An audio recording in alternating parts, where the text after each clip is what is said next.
መጽሐፍ ቅዱስ ላይ ስታጠኑ አንደኛው የቆሮንቶስ መልእክት ብለን ወይም ደግሞ ወደ ቆሮንቶስ ሰዎች የመጀመሪያው የሐዋርያ ጳውሎስ መልእክት ብለን የምናነበው አንደኛው አይደለም ታውቃላችሁ፣ ሁለተኛው ነው። የሁለተኛው የሐዋርያ ጳውሎስ መልእክት ወደ ቆሮንቶስ ሰዎች ብለን የምናነበው ደግሞ አራተኛው ነው። ዛሬ ትንሽ እሱ ነው ማየት የሚፈልገው። እንደሚታወቀው ቆሮንቶስ ታላቅ ከተማ ነች፣ ወደብ ያላት፣ በርካታ ሰዎች ሚዝናኑባት የቢዝነስም ሴንተር ታላቅ ከተማ ነችና በሷ ውስጥ ደግሞ አፍሮዳይተስ የተሰኘ ወይም አፍሮዳይተስ የተባለ ትልቅ የጣዖት አምልኮ የሚካሄድበት ቤተ ጣዖት አለ እዚያ ከተማ ላይ። ሰው እዛ ከተማ ላይ ጳውሎስ ወንጌል ይዞ በገባበት ጊዜ ስለ ከተማው ስትራክቸር ያለውን ነገር ለሱ በመንገር ሞር ሰፖርት ያደረጉት ላይፍ እንዳይከብደው በመንገዱ ሁሉ ላይ አብረውት የነበሩት አቂላና ጵርስቅላ የሚባሉ በጣም ድንቅ የሆኑ ሁለት ባልና ሚስቶች ነበሩ። እነዚህ ጥንዶች ድንኳን እየሰፉ እዚያ ከተማ ላይ ይኖሩ የነበሩ በጣም ለጳውሎስ የጠቀሙ ምርጥ ሰዎች ናቸውና ጳውሎስ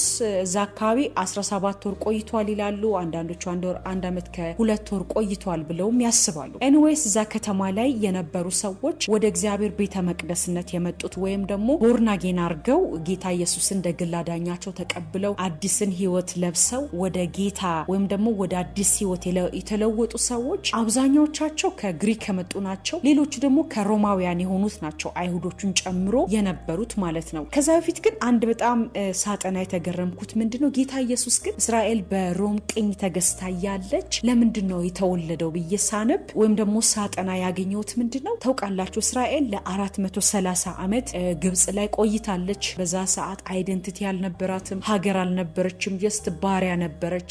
ራምሴና ፊቶም የሚባሉ ትልልቅ ጎተራዎችን ለግብጽ እየሰራች ጡብ የተለያዩ የኃይል ስራ በመስራት መከራ ውስጥ እንደነበሩ የእግዚአብሔር ቃል ይነግረናል። ከ400 ዓመት በኋላ 30 ዓመት ኦፍ ኮርስ በራሳቸውም ተይዘዋል የሚባሉ ነገሮች አሉ። የሆነው ሆኖ ግን 430 ዓመት ካለቀ በኋላ ሀገራቸው ገብቶ እየኖሩ በራሳቸው ኃጢያትና አመጽ 70 ዓመት ተገዝተዋል። በዚያ 70 ዓመት አስቀድማ አሶር ደግሞ ታውቃላችሁ በጣም አደገኞች ናቸው። የአሶር ነገስታቶች ስልምናሶርና ሳርጎን የሚባሉት እነዚህ የአሶር ነገስታቶች ሰዎችን ይከልሳሉ which is አይሁዶችን ከአሶር ጋር ወይም ደግሞ ከሳምራውያን ጋር በማጋባት የራሳቸው ጽኑ ማንነት ይሄ አይደንቲቲ እንዳይኖራቸው ነው የሚያደርጉት። ከዛ በኋላ ቀጥላ ደግሞ ባቢሎን መጣለች። ባቢሎን እንደሚታወቀው በማጋዝ ሰዎችን ጭምር እንደገና ቤተ መቅደስን በማቃጠል እግዚአብሔር የከበሩ የቤተ መቅደስ መጠጫዎችን የክብር ስርዓት የሚደረግባቸውን የወርቅ ዕቃዎችን ጭምር ነው እነ ቤልሻጻር ወስደው ይጠጡበት የነበረው። ታስታውሱ እንደሆነ በባቢሎን ደግሞ በጣም አስደናቂ የሆኑ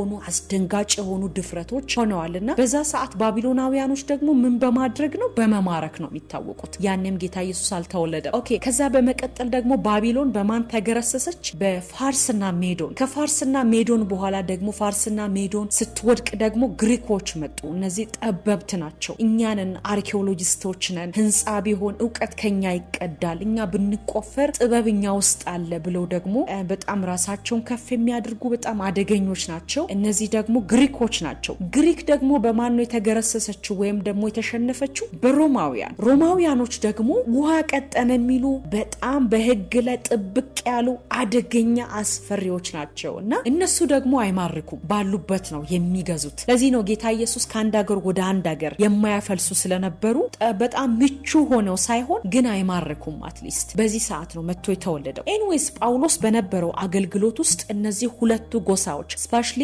የግሪኮችና ሮማውያኖች ትልቅ ቻሌንጅ ነበሩ። ኦፍ ኮርስ አይሁዶችም አደገኞች ናቸው። ከነሱም የባሰ ክፉ የሚያደርግ አለ ብዬ አላስብም። ግን እነዚህ ሰዎች ከአፍሮዳይተስ ቤተ መቅደስ ቀጥታ ጌታ ኢየሱስን እንደ ግል አዳኝ አድርገው ተቀብለው አዲስ ህይወት we are new creation ብለው መጡና ጌታ ኢየሱስን እያመለኩ እያለ ቸርችቱን ከጨረሰ በኋላ ወይም እነሱን በደንብ ቢውልድ አድርጓቸው ወደ ቀጣይ ሚሽን ሲሄድ እርስ በርሳቸው ግጭት ጀመሩ። ስፒሪቹዋሊ ማቹርድ አይደሉም፣ ገና ናቸው። የባህሪ ችግር አለ። በነገራችን ላይ ባህሪ በጣም ከባድ ነው። ሰው በጣም አርጅቶ ራሱ ባህሪው ላይ ሰራ ይችላል፣ በጣም ከባድ ስለሆነ እና እሱን ሌላ ጊዜ እናወራለን። በዚህ ሰዓት ጳውሎስ ተቸገረ እና ስለ ጳውሎስ ራሱ የሚወራ ነገር ጥሩ አልነበረም። እዚያ በቆሮንቶስ ቤተክርስቲያን በጣም አደገኛ የሆኑ ከመንፈሳዊ ህይወት የወጡ ድርጊቶች ይደረጋሉ። በዝሙት እርስ በርስ በመካሰስ እንደሚታወቀው ነው። የሆነ ውድቀት በምሳሌ ሲነገር እንደ ቆሮንቶስ ነው የሚባለው። እንግዲህ ቆሮንቶሳውያን ከአፍሮዳይተስ ቤተ መቅደስ መጥተው ቸርችቱን መበጥበጥ ጀመሩ። በዚህ ሰዓት ግን በጣም ጥሩ የሆኑ የቀሎኤ ፋሚሊ የሚባሉት አሉ።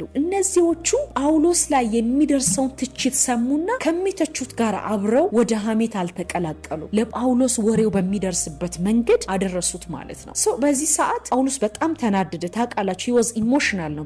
በጣም ኢሞሽናል ነው። ባለፈው አንድ ትምህርት ላይ ነግራቸዋለሁ። ቆራጥ ነው። መሄድ ካለበት ይሄዳል፣ አለመሄድ ካለበት አይሄድም። ስለዚህ በጣም ተናደደ። በንዴት አንድ ደብዳቤ ጽፎ ገሚሱ ግሪካዊ ለነበረው ለትንሹ መንፈሳዊ ልጁ ለጢሞቴዎስ ላከ። ከዛ ደብዳቤውን ይዞ መጣ። ግን አልተቀበሉትም፣ አልተሰማም። ቢካዝ እሱ ልጅም ነው። እነዚህ ሰዎች ዓለም ላይ በደንብ ጠጠር ብሎ በዓለም ሰውነታቸውን አሰርተው የመጡ በቀላሉ ወዲያውኑ ምክር ተቀብሎ ራሳቸው ማስገዛት ወደሚችሉበት መንፈሳዊ ጥልቀት ስላልገቡ በጢሞቴዎስ በኩል የመጣውን የፖልን ደብዳቤ በቁጣ የተጻፈው አልደረሰውም። በቃ ጀስት አልደረሰውም። ሁለተኛ ደግሞ እንደገና በችኮላ ጻፈ። አንዱን በችኮላ አንዱን በቁጣ ጻፈ። ከዛ መጨረሻ ላይ ለሶስተኛ ጊዜ በጢሞቴዎስ በኩል ከዛ እሱ እንደገና መጥቶ እነሱን በደንብ ሲያገኛቸው እናያለን። የሰው ቁጣ የእግዚአብሔርን ጽድቅ አይሰራም ይላል መጽሐፍ ቅዱስ። ጳውሎስ ኢሞሽናል ሆኖ እነሱ ጋር የጻፈው ደብዳቤ ሊያንጻቸው ስለማይችል እግዚአብሔር እንኳን አስቀረበት ብዬም አስባለሁ።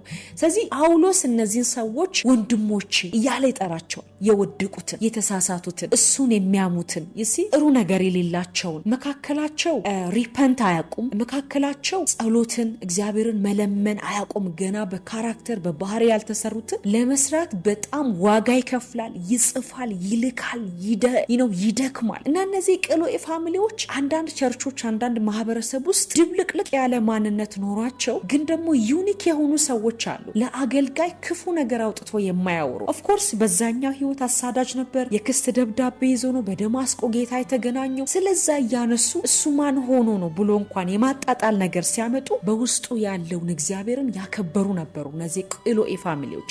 በህይወታችን በምናልፍበት በህይወት መንገዳችን በቤተ ክርስቲያን፣ በሀገር ደረጃ፣ በመሪዎች ያለውን ዊክነስ ብቻ መዘን እነሱን ማጣጣል ሳይሆን በውስጣቸው የተገለጠው የእግዚአብሔር ቸርነት፣ እግዚአብሔር እኔን ከማረኝ እሱን ይምረዋል በሚል ማንነት መቅረጽ እንድንችል እግዚአብሔር ይርዳል። በህይወቴ ያን ነው የተማርኩት። ሌላው ደግሞ ብዙ ጊዜ የእግዚአብሔርን ቃል ሳስተምራችሁ ያንን ዲቴል ጥቅሶችን አላስቀምጥም። ሆን ብዬ ነው እሱን የማረገው። መጽሐፍ ቅዱስ ላይ ጳውሎስ በርካታ ሀገር ሄደዋል። ሊስትራን፣ ደርቤ በጣም ብዙ ስቴቶችን ረግጠዋል። ባገለገለው 15 ዓመት አረብ ሀገር ብዙ ሀገር ረግጦ አስተምረዋል። 20 ዓመቱን ግን ታውቃላችሁ ሲፈታ ሲታሰር መጨረሻ ላይ በፓሌስቲና 2 ዓመት ቆይቶ ነው ወደ ተነገረው መስዋዕትነት የሄደው። እና ከተገረመባቸው ሰዎች መካከል ጳውሎስ የቤሪያ ሰዎችን ከዚህ በየቀኑ የእግዚአብሔርን ቃል በመመርመር በመፈለግ የእግዚአብሔር ቃል የተጻፈው እንዲህ ማለት ይሆንን እያሉ ቀን በቀን ይፈልጉ ነበር። እኔ አንዳንድ ጥራዝ ነጠቅ የሆኑ ጥቅሶችን ብቻ ይዘው ለሚሯሯጡ ለአንዳንድ ወገኖች ጥቅሱን አስቀምጬ ኦኬ ይሄ ነው ብለው እንዳይሄዱ በደንብ የእግዚአብሔርን ቃል እንዲያጠኑ፣ ሜዲቴት እንዲያረጉ፣ እንዲፈልጉ ስለሚፈልግ ነው ቦታውን የማልነግራችሁ። ስለሚጠላችሁ ሳይሆን በጣም ስለሚወዳችሁ የእግዚአብሔር ቃል ነፍስን ያፋፋል፣ ከነፍስ ክሳት ነፃ ያወጣል። ህይወታችን እንዳይከሳ፣ ህይወታችን የለመለመ እንዲሆን፣ ህይወታችን የፋፋ እንዲሆን፣ የመጣው ነገር ሁሉ እንዳይንጠን የሚያደርገን የእግዚአብሔር ቃል ነው። ስለዚህ በህይወቴ እስከ መጨረሻ ማነበው ቃል የእግዚአብሔር ቃል ነው። እሱ ነው የቤቴና የህይወቴ መሪ። የሚወዳችሁ የእግዚአብሔር ቤተሰቦች ይህንን ፔጅ የምትከተሉ የእግዚአብሔርን ቃል ዕለት እንድታጠኑ ስለሚፈልግ ነው ጥቅሱን የማልነግራችሁ። ስላዳመጣችሁኝ አመሰግናለሁ። ጌታ ኢየሱስ ይባርካችሁ።